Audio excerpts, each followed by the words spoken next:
සුබ දවසක් ඔයාලා හැමෝටම. ඔයාලා හැමෝම ගොඩක් හොඳින් ඉන්නවා ඇති කියලා හිතනවා. ඉතින් මං කලින් වීඩියෝ එකේ කිව්වට ඊළඟ එක අපේ ලස්සන ට්‍රිප් එක ගැන කියලා මට හිතුණා ඊට කලින් අපේ අවුරුදු වීඩියෝ එක මේකට දැම්මොත් හොඳයි කියලා. මේ ඉතින් අවුරුද්දට දවස් දෙකකට විතර කලින් මේ දවස්වල පුතාලට ඉස්කෝලේ නිවාඩු. ඉතින් අපි හිතුවා මගේ යාළුවෙකුත් එක්ක එයාලගේ බබාලා ටිකත් අරගෙන බබාලා එක්ක පාක් එකට ගියා නම් හොඳයි කියලා. මේ වෙලාවේ ගත්ත වීඩියෝස් ටිකක් මට හිතුණා ඉතින් මෙයාලා සෙල්ලම් කරන ඒවා ටිකකුත් මේකට ඇඩ් කරා නම් හොඳයි කියලා. ඔයාලා ඉතින් දන්නවා ඇතිනේ මගේ වීඩියෝ හදන එකේ ප්‍රධානම අරමුණ අපිට අනාගතයේදී බලන්න අපේ පුතාලගේ මතක එකතු කරගන්න එක තමයි. ඉතින් ඒ නිසා මේ වීඩියෝස් ටිකත් මම මේකටම එකතු කරගන්න හිතුවා. ඉතින් එදා එයාගේ යාළුවෝ ටිකත් එක්ක කට්ටිය හොඳට විනෝද වුණා.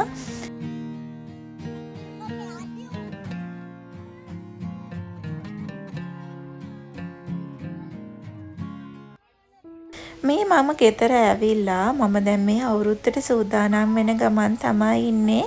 ඉතින් එකින් එක කැවිලි හදන විදිහ නම් මම වීඩියෝ කරේ නැහැ. මං ඉතින් ආසයි කැවිලි හදන්න. මට පුළුවන් විදිහට මම ඉතින් කැවිලි හදන්න පටන් ගත්තා. අවුරුද්ද කියන්නේ සිංහල දෙමළ අපි හැමෝටම තියෙන ලස්සනම සංස්කෘතික උත්සවයක්නේ. ඉතින් මම ආසයි අපි පිට රටක හිටියත් අපේ දරුවන්ට ඒ අපේ දේවල් දැනෙන්න අරින්න. ඉතින් ඒ නිසා මම පුළුවන් විදිහකට හැම අවුරුද්දකම එයාලට ලස්සන කැවිලි මේසයක් හදලා අපි අවුරුද්ද සමරන්නේ ඇයි අපි මොනවද කරන්න කියන එක එයාලට දැනෙන්න අරිනවා. මම මේ හැඳි කැවුම් හදන ගමන් තමයි ඉන්නේ. ඉතින් තෙලේදී මේ කැවුම ලස්සනට පිපිලාවත් පස්සේ පිපුන්නේ නැතුව ගියා. මං ඊට පස්සේ ආයෙ රෙසිපි එකකට ආයෙත් හැඳි කැවුම් ටිකක් හැදුවා. හැබැයි මට හිතුණ දේ තමයි මේ පිපිලාව කැවුම් එකට වඩා අර කලින් පිපුණ නැති කැවුම් එක ගොඩක් රසයි කියලා. අපිට මෙහි හොඳම කිතුල් පැණි හොයාගන්න නැහැ. ඉතින් අපි පුළුවන් විදියකට තියෙන බෝතල් කරලා තියෙන කිතුල් පැණි තමයි පාවිච්චි කරන්නේ. ඉතින් මං හිතනවා මගේ කැවිලි ටික රසට ආවා කියලා.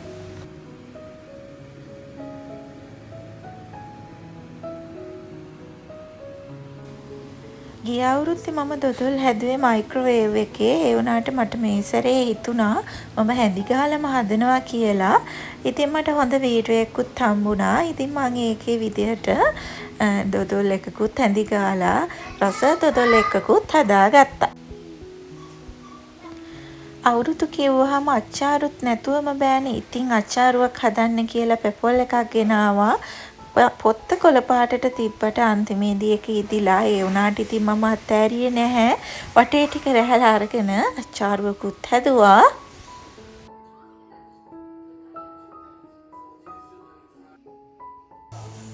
ඉතින් මේ විදිහට මම පුළුවන් හැම රෙසිපි එකම try කරලා අවුරුදු දවසේ එනකම්ම කැවිලි හැදුවා. අන්තිමේදී කැවිලි වර්ග 9ක් විතරම මම හදලා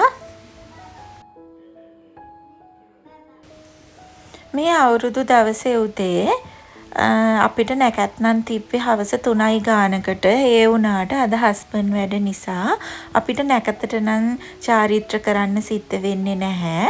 මොකද මේ පාර වැඩ දවසක තමයි අවුරුදු යෙදිලා තිබ්බේ. ඉතින් අපිට මෙහෙ නිවාඩු නෑනේ. ඉතින් මම හිතුවා අපි රෑ වෙලා අවුරුදු චාරිත්‍ර කරනවා කියලා. දැන් මේ මම රෑ වෙලා අපේ කැවිලි මේසේ ලෑස්ති කරලා තමයි තියෙන්නේ. මහන්සි වෙලා හැදුවට මට අන්තිමේදී කොකිස් තියන්න අමතක වෙලා අපි කාලත් ඉවර වුණාට පස්සේ තමයි මතක් වුණේ. ඉතින් ඔන්න ඔය විදිහට අපි ඉතින් ෆොටෝස් ටිකකුත් ගත්තා. අපිට දවසක බලන්න දේවල් තියෙන්න ඕනේනේ. පේනවනේ අපි පොඩි එකනත් එක්ක ඉතින් ෆොටෝ එකක් ගන්න නම් අමාරුයි. එයා ඉතින් එක එක විකාර කරනවා.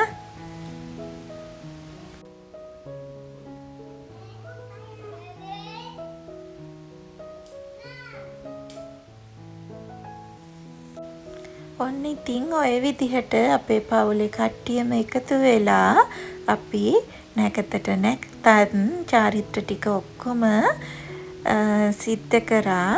ඉතින් මමත් ඔයාලා හැමෝටම සුබම සුබ අලුත් අවුරුද්දක් වේවා කියලා ප්‍රාර්ථනා කරනවා.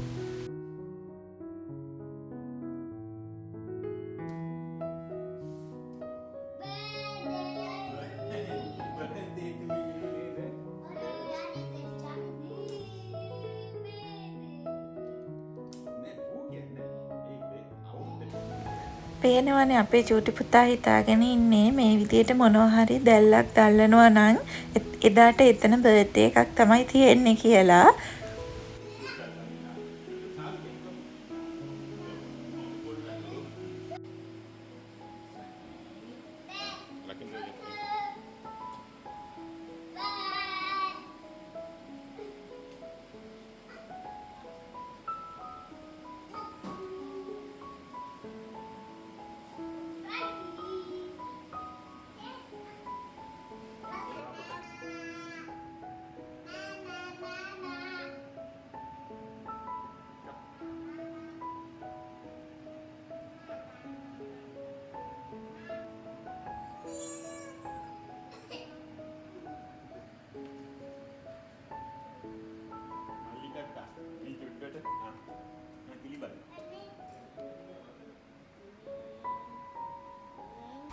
ඉතින් ඔයාලා බලනවා ඇති අලුත් අවුරුදු වීඩියෝ එක මෙච්චර පරක්කු වෙලා ගේන්නේ මොකද කියලා. මට හිතුණා අලුත් අවුරුදු වීඩියෝ එකකටම අපේ මෙහි අලුත් අවුරුදු උත්සවයක් තිබ්බා. ඒකේ මම ගත්ත පොඩි පොඩි වීඩියෝස් කැලි ටිකත් එකතු කරලම මේ වීඩියෝ එක හදනවා කියලා.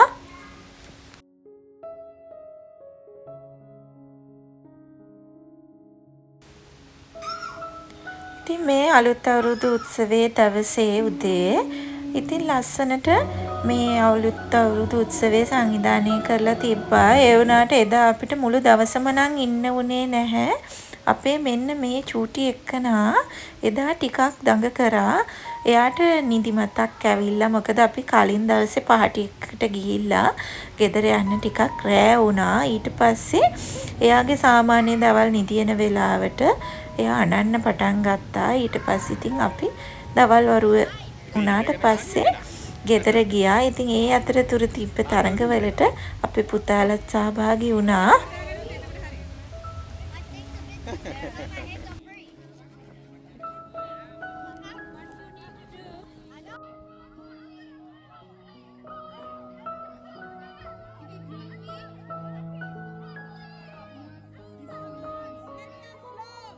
Come on, Yasinda.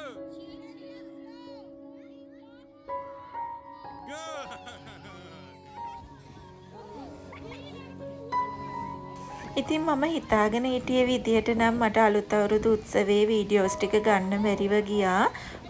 පොඩ්ඩයි පුතාලා එකතු වුණ තරඟ කීපයක විතරයි මට වීඩියෝස් ගන්න පුළුවන් වුණේ. ඒ වුණාට මං හිතුවා දවසක යාලට මේවා බලන්න පුළුවන් නිසා මේකටම එකතු කරනවා කියලා. ඔන්න ඔය විදිහට තමයි අපේ අලුත් අවුරුදු දවස් ටික ගෙවිලා ගියේ. ඉතින් මං හිතනවා ඔයාලා මගේ වීඩියෝ එක ආසාවෙන් බලන්න ඇති කියලා. මගේ වීඩියෝ එක බලපු ඔයාලා හැමෝටම ගොඩක් ස්තුතියි. ඒ වගේම ඔයාලා හැමෝටම සුබම සුබ දවසක්.